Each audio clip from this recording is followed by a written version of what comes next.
Hello दोस्तों, स्वागत है आप सभी का आपके अपने यूट्यूब चैनल प्राइम प्रभाकर पे।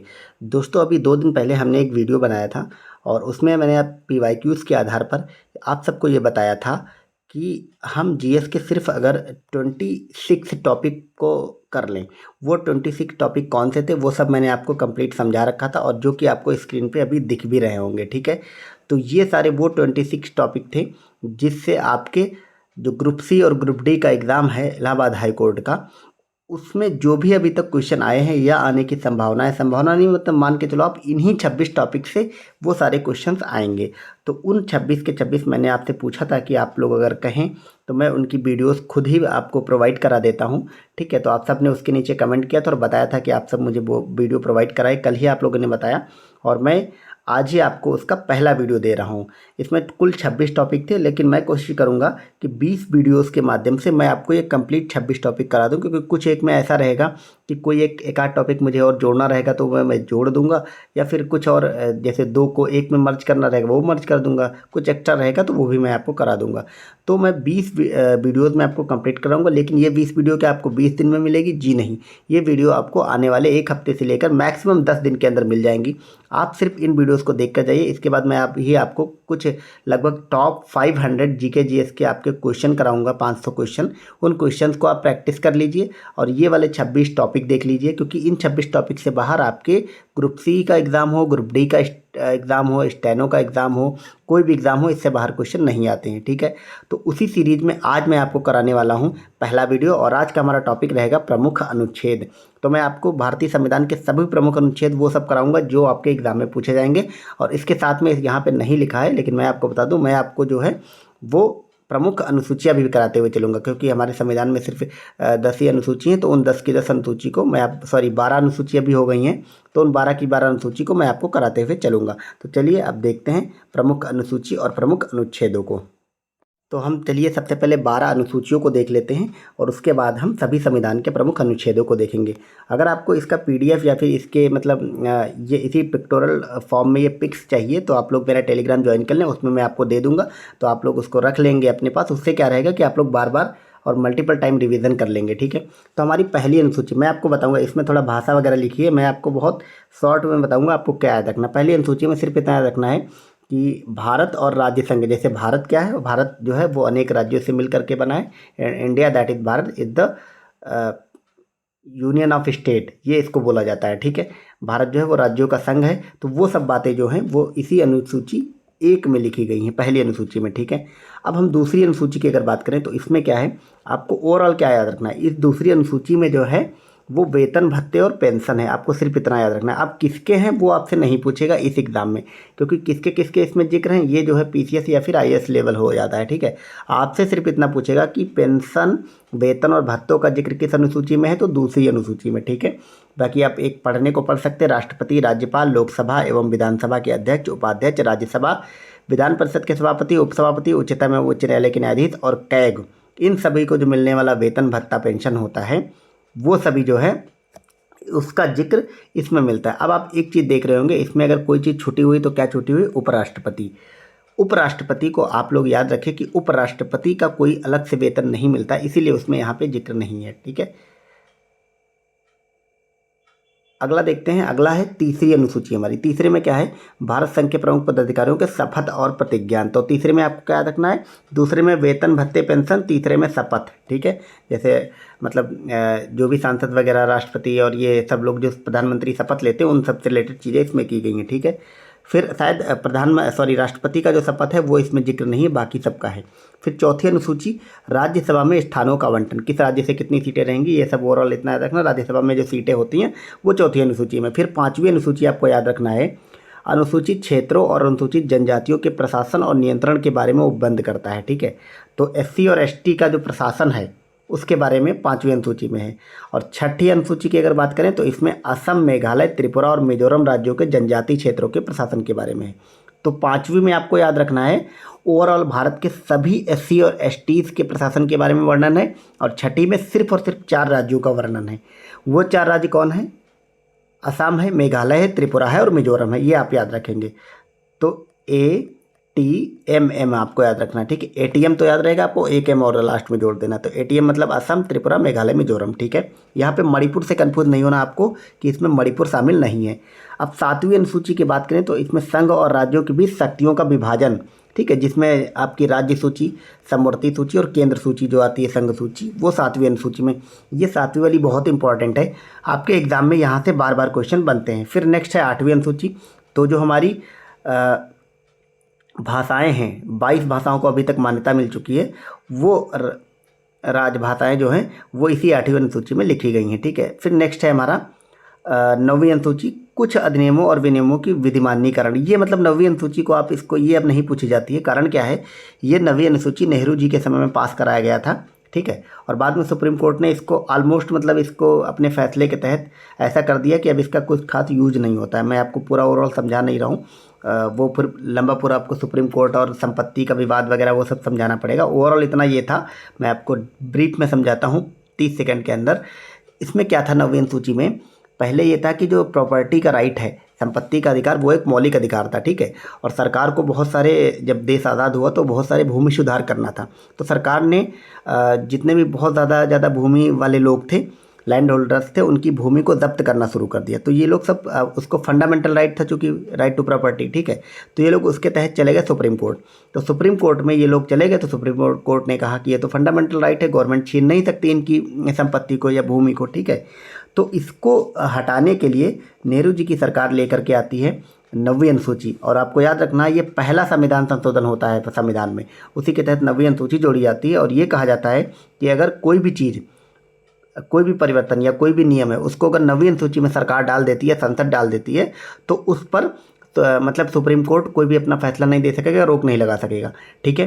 तो ये सब नियम बनाया और उसके तहत नियम ये 9वीं अनुसूची वाला ला करके उन्होंने भूमि सुधार कानून वगैरह देश में लागू करे, ठीक है।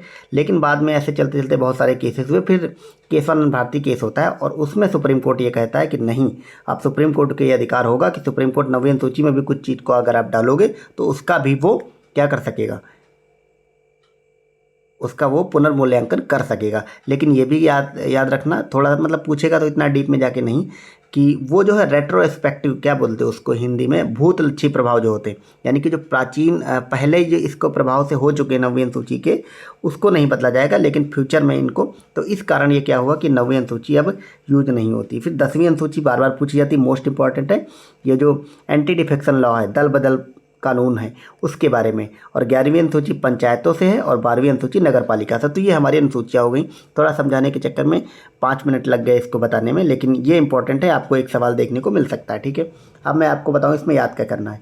पहली में भारत और उसका राज्य संघ, दूसरी में वेतन भत्ते पेंशन, तीसरी में शपथ, चौथी में राज्यसभा, 5वीं में SC और ST का प्रशासन, 6ठी में असम, मेघालय, त्रिपुरा, मिजोरम, 7वीं में शक्तियों का विभाजन, संघ सूची, राज्य सूची, समवर्ती सूची, 8वीं में ये जो कुल ये भाषाएं हैं, 22 भाषाएं अभी तक हो चुकी हैं, ठीक है, इनका वर्णन है। फिर 9वीं में क्या है, 9वीं में अभी मैंने आपको बताया था, 10वीं में दल बदल, 11वीं में पंचायत, 12वीं में नगर पालिका।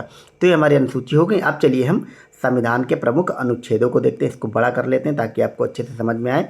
आपको इन सब की अगर पिक्स या फिर इसका PDF वगैरह चाहिए तो मैं टेलीग्राम ज्वाइन कर लें, मैं उस पर दे दूँगा ताकि आप लोग बार बार रिवाइज कर पाएँ। ये संविधान संशोधन बहुत ये जितने भी अनुच्छेद हैं ये बहुत इंपॉर्टेंट हैं आपके एग्जाम की दृष्टि से, बार बार इस पर क्वेश्चन बनते हैं, ठीक है। तो पहला अनुच्छेद क्या कहता है, जितने भी इसमें इंपॉर्टेंट वाले हैं वो लिए गए हैं, आपको याद रखना। तो अभी हमने देखा था पहली अनुसूची थी संघ और उसका राज्य क्षेत्र भारत, और तो पहले अनुच्छेद में भी संघ का नाम और राज्य क्षेत्र लिखा गया है, ठीक है। तो ये आपको याद रखना है, संघ का नाम, भारत का क्या नाम होगा, भारत दैट इज इंडिया, ये इसी पहले अनुच्छेद में लिखा गया और उसके राज्य क्षेत्र, ठीक है। अनुच्छेद 2 में नए राज्यों का प्रवेश या स्थापना, ठीक है। तो अभी मैं आपको ये सब बता रहा हूँ, नए राज्यों का प्रवेश या स्थापना, ठीक है। आपसे मैं एक सिंपल सा क्वेश्चन पूछता हूँ, मतलब आप लोग कमेंट करके बताइए आंसर, नॉर्मल सा इसीलिए मैं पूछ रहा हूँ। जब भारत सरकार कोई भी नए राज्यों का प्रवेश कराती है, या फिर जो अनुच्छेद 3 में लिखा गया है कि नए राज्यों का निर्माण वर्तमान राज्यों के क्षेत्र और सीमाओं या फिर उसके नाम में परिवर्तन होता है, इन सब के लिए संविधान में जो संशोधन होता है वो साधारण विधेयक से होता है या फिर संविधान विशेष बहुमत से विधेयक पारित होता है, ये आपको बताना है, ठीक है, साधारण बहुमत से या फिर विशेष बहुमत से।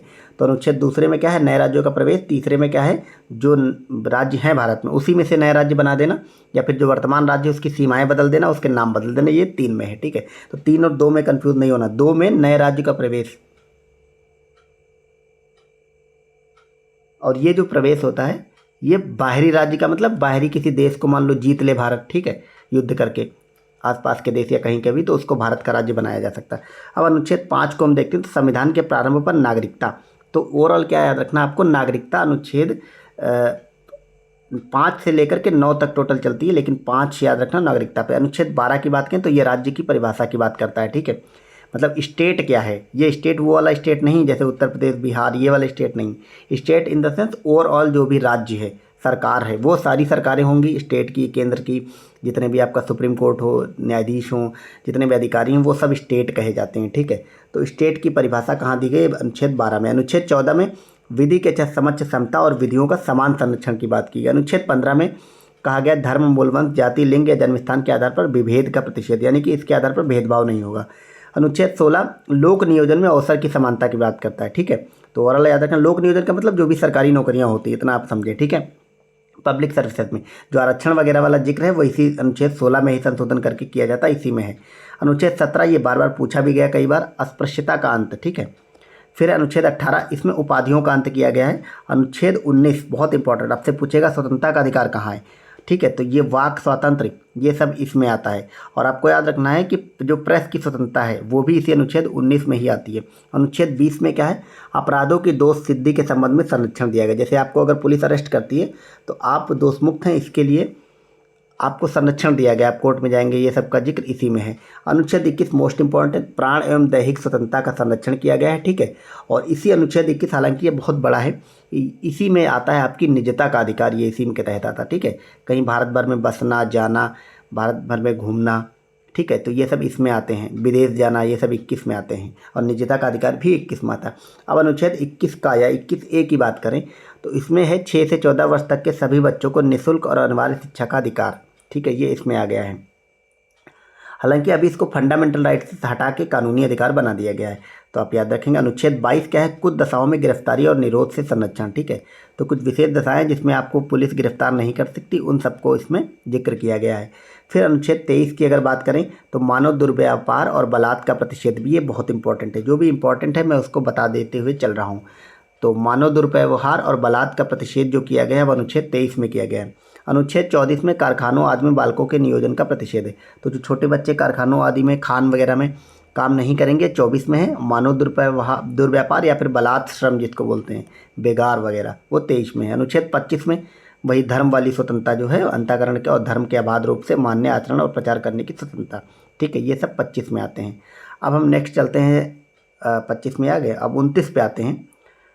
29 पे हमारा क्या है, अल्पसंख्यकों के हितों का संरक्षण। तो ओवरऑल आपको याद रखना अनुच्छेद 30 और जो 29 है, 29 और 30 ये अल्पसंख्यकों से रिलेटेड है, ठीक है। शिक्षण संस्थाओं की स्थापना और प्रशासन करने का अल्पसंख्यक वर्गों को अधिकार है, ये कहाँ है, 30 में। अनुच्छेद 32 संवैधानिक उपचारों का अधिकार है, ठीक है। अगर आपके फंडामेंटल राइट वायलेट होते हैं तो इसी अनुच्छेद 32 के तहत आप जा सकते हैं सुप्रीम कोर्ट, और अगर आपको हाई कोर्ट जाना हो तो उसके लिए अनुच्छेद एक यूज होता है, वो अनुच्छेद होता है 226, ठीक है। और आपको एक चीज़ और बता दूं, डॉक्टर भीमराव अंबेडकर ने इसी अनुच्छेद 32 को, संवैधानिक उपचारों के अधिकार को, संविधान की आत्मा कहा था, ठीक है। तो ये आपको याद रखना। अब हम DPSP यानी कि directive principle of state policy की बात करें, जो कि आपके किस देश से लिए गए, आप लोग कमेंट करके मुझे बताएं कि जो भी आपके राज्य के नीति निर्देशक तत्व हैं किस राज्य से लिए गए हैं, उसके तहत इंपॉर्टेंट वाले देख लेते हैं।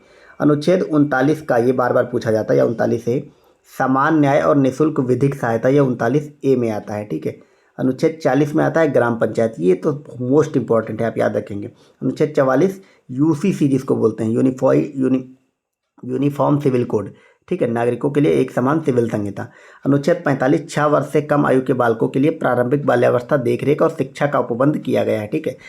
आपको वीडियो जल्दी तो नहीं लग रही है, अगर लग रही है तो आप लोग थोड़ा सा उसकी स्पीड कम कर लें, या मतलब उसको बार बार देखें, कम तो नहीं करने की ज़रूरत है। आप सबकी आदत है 1.5 1. कुछ लोग तो 2x पे देखते हैं, तो ये मतलब उतनी स्पीड तो नहीं है मेरी, मैं इसलिए जल्दी पढ़ा हूँ ताकि आपका वीडियो जल्दी कंप्लीट हो जाए, आप इसमें बोर ना हो और आप इसको बार बार रिवाइज कर सकें, ठीक है।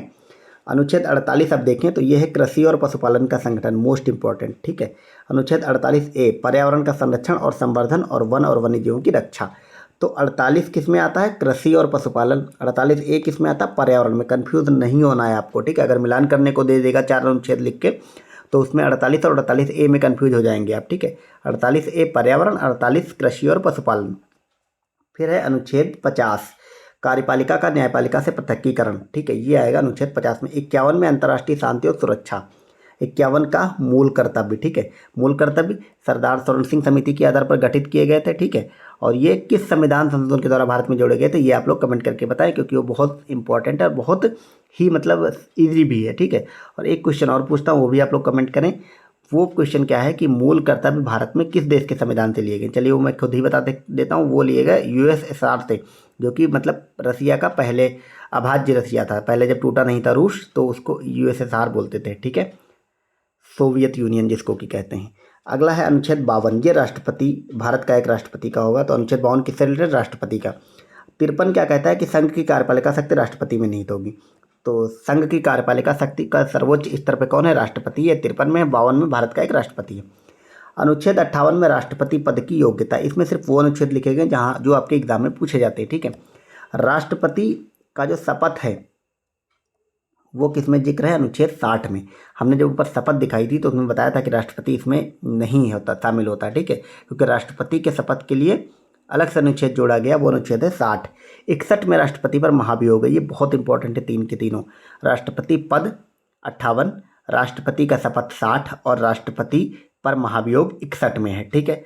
अब उपराष्ट्रपति पे आ जाएं तो उपराष्ट्रपति के लिए कौन सा अनुच्छेद है? तो 63 है। 64 किसके लिए है? उपराष्ट्रपति राज्यसभा का पदेन सभापति होगा। दोनों के दोनों बहुत इंपॉर्टेंट है और सबसे इंपॉर्टेंट यही दोनों है उपराष्ट्रपति के, 63 और 64।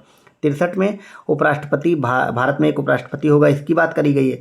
64 में क्या कहा गया है कि राज्यसभा का पदेन सभापति कौन होगा? उपराष्ट्रपति होगा। ये कहाँ है? अनुच्छेद 64 में।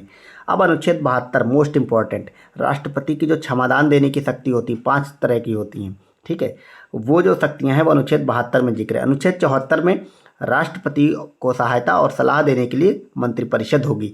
ओवरऑल ये जो अनुच्छेद 74 है यही भारत में इस चीज़ को स्थापित करता है कि भारत में राष्ट्रपति सिर्फ नाम मात्र की कार्यपालिका है, वास्तविक कार्यपालिका तो प्रधानमंत्री है।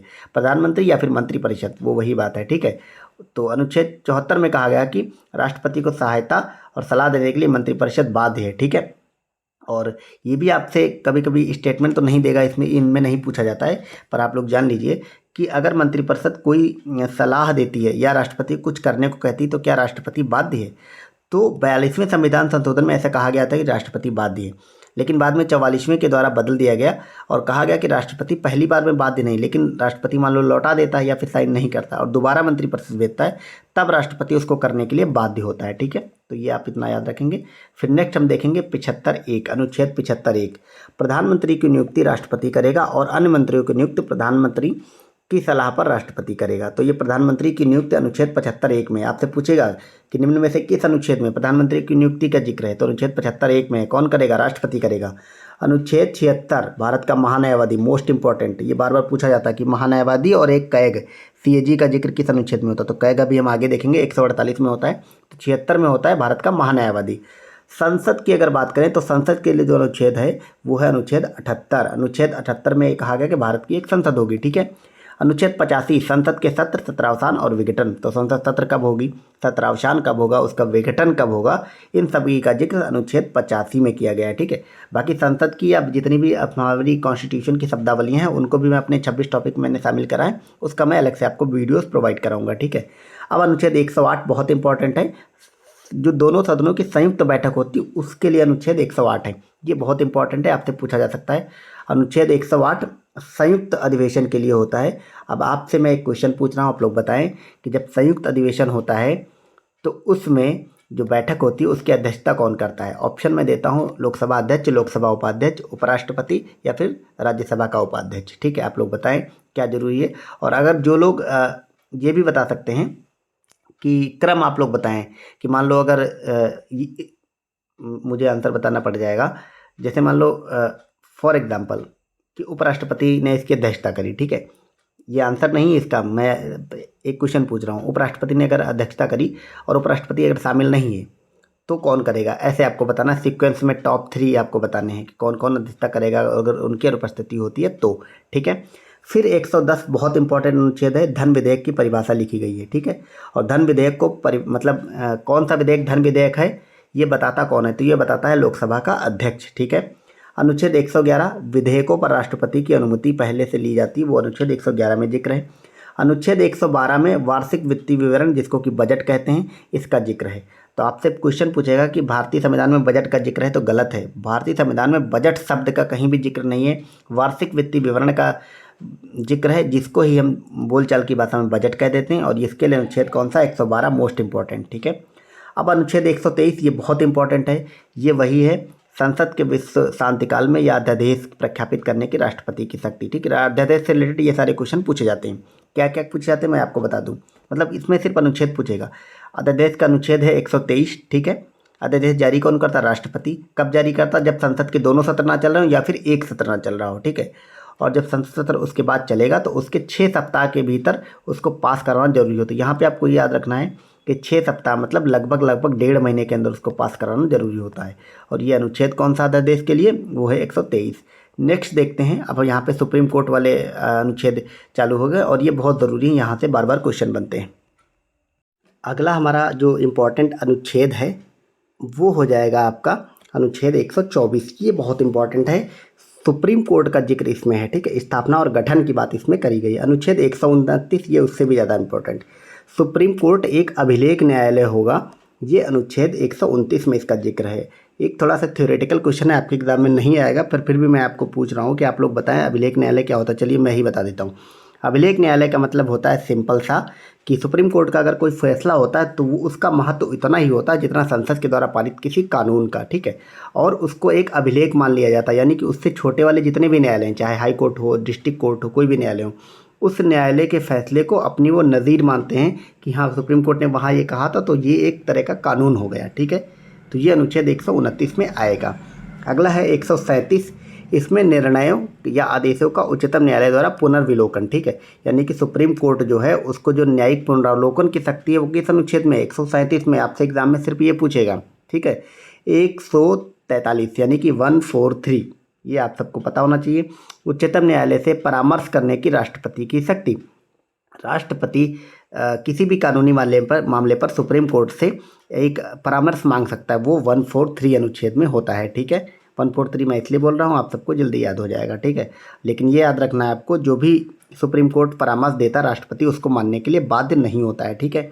अगला है 148, 148 हमने आपको बताया था कि महालेखा परीक्षक, नियंत्रक एवं महालेखा परीक्षक या फिर जो हमारा CAG होता है उसका जिक्र 148 में होता है।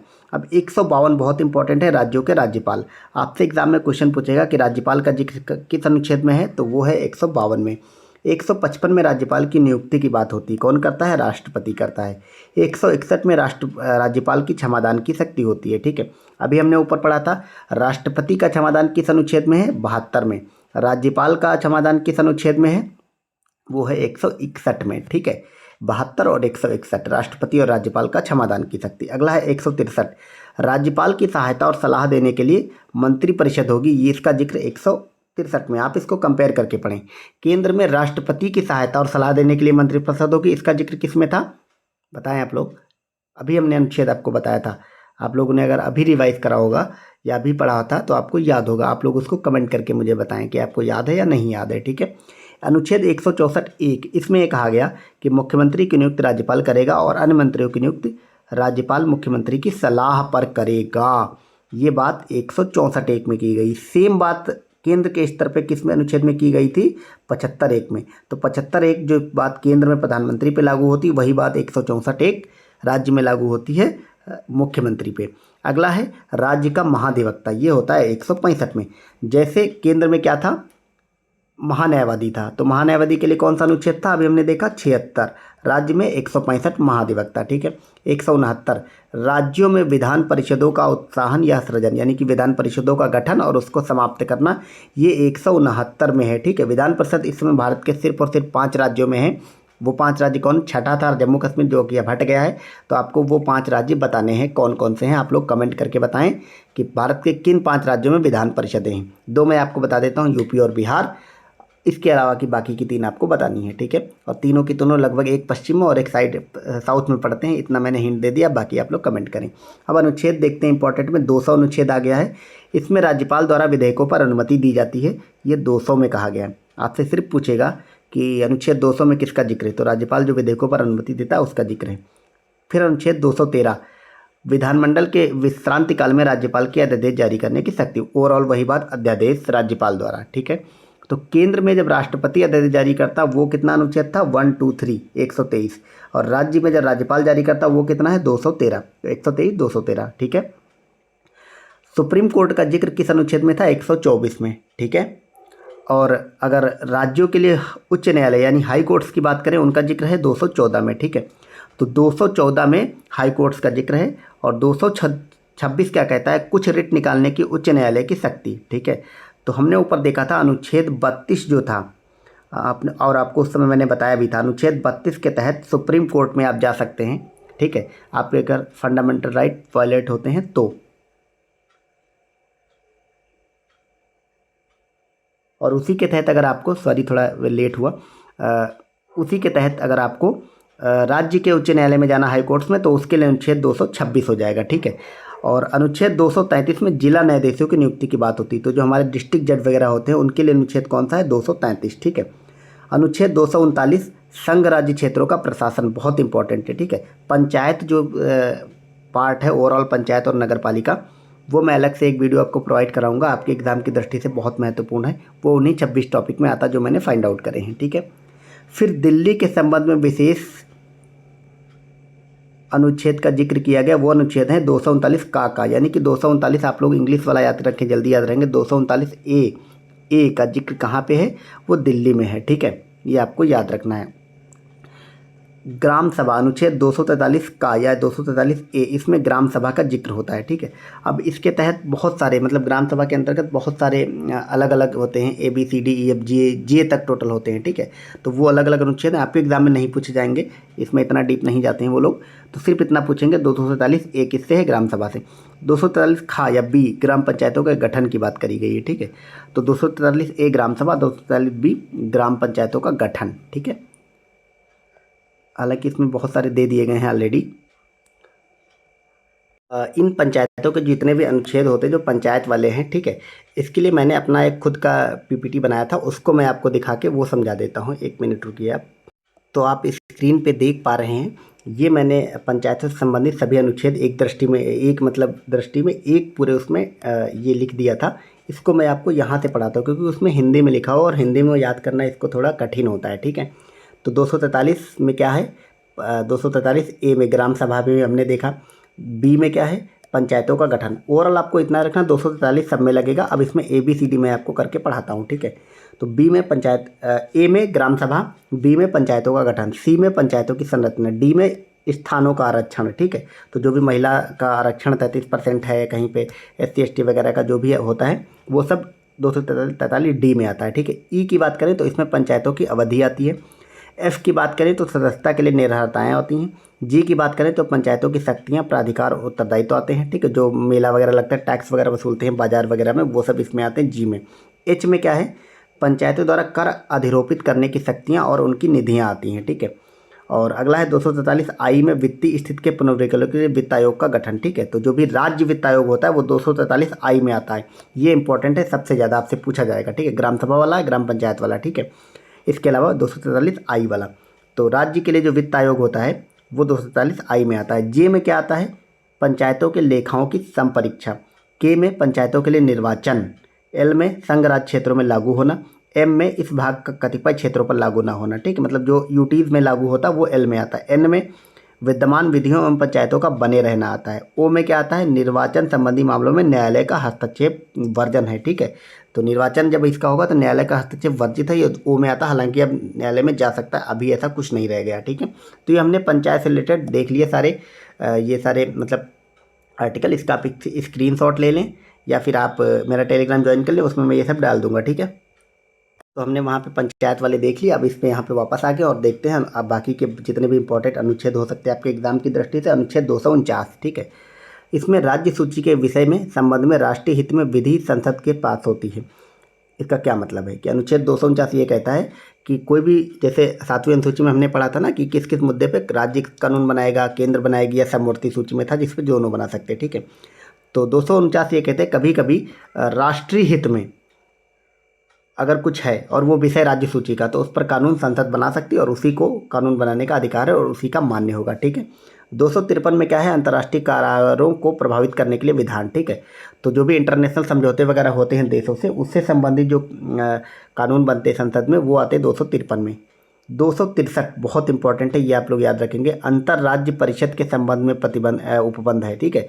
तो अंतर्राज्य परिषद का जिक्र कहाँ है, 263 में। आपसे एक मैं क्वेश्चन पूछता हूँ, आप लोग गूगल करें या कहीं से भी आंसर लाएं, या आप लोग तुक्का भी लगाएं, जैसा भी है, आपको पता है तो भी बताएं। अंतर्राज्य परिषद का अध्यक्ष कौन होता है, ये आप लोग बताएं। ऑप्शन में मैं आपको 2 ऑप्शन दे दे रहा हूँ, होम मिनिस्टर या फिर प्राइम मिनिस्टर, 2 में से एक होगा, ठीक है। आप लोग कमेंट करें। अनुच्छेद 266, भारत और राज्यों की संचित निधियां और लेख लोकी, इंपॉर्टेंट है, याद रखेंगे। आपसे पूछेगा भारत की संचित निधि का जिक्र, लोक लेखा का जिक्र किस अनुच्छेद में, 266 में है, ठीक है। और भारत की आकस्मिकता निधि जो होती है, ठीक है, वो 267 में। तो संचित निधि और लोक लेखा, सॉरी लोक लेखे जो होते हैं, लोक लेखे गलत लिख गया इसमें, लोक लेखा होता है, ठीक है।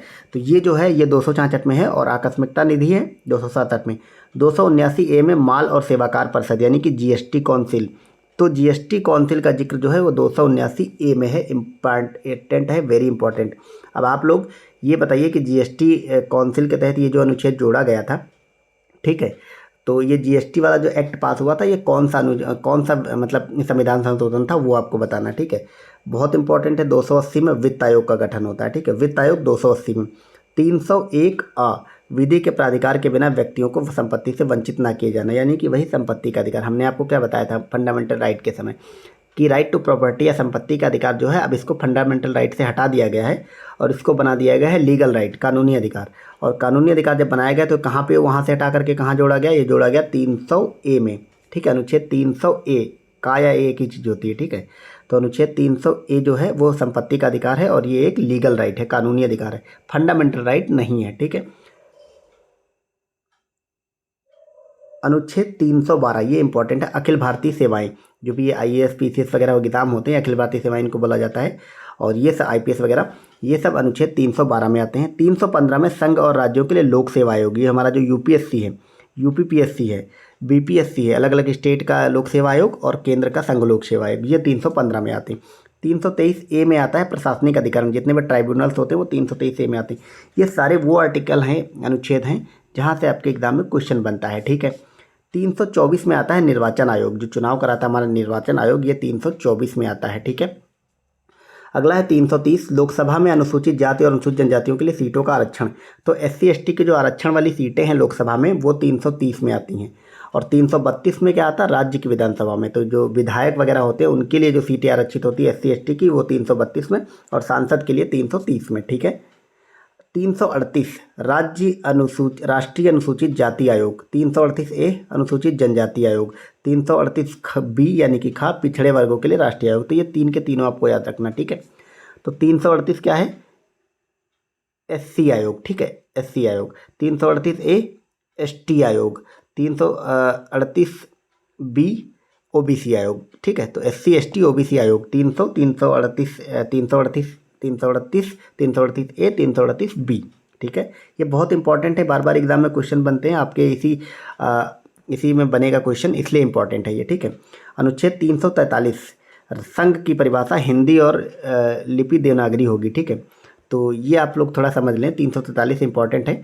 अनुच्छेद 343 में क्या जिक्र है कि संघ की राजभाषा हिंदी होगी। बहुत लोग कंफ्यूज हो जाते हैं, उनको लगता है कि हिंदी जो है भारत की राष्ट्रभाषा है, तो राष्ट्रभाषा नहीं है, हिंदी भारत की राजभाषा है, और इसका जिक्र अनुच्छेद 343 में है, और इसकी लिपि क्या होगी, देवनागरी होगी, ठीक है। फिर है 350A, इसमें प्राथमिक स्तर पर मातृभाषा में शिक्षा दी जाएगी, ये बात 350A में की गई। 352 में आपको पता है राष्ट्रीय आपातकाल की घोषणा, युद्ध या बाह्य आक्रमण या फिर सशस्त्र विद्रोह के कारण। तो 3 कारण राष्ट्रीय आपातकाल लगेगा, युद्ध हो या फिर बाह्य आक्रमण हो या फिर सशस्त्र विद्रोह हो, ठीक है।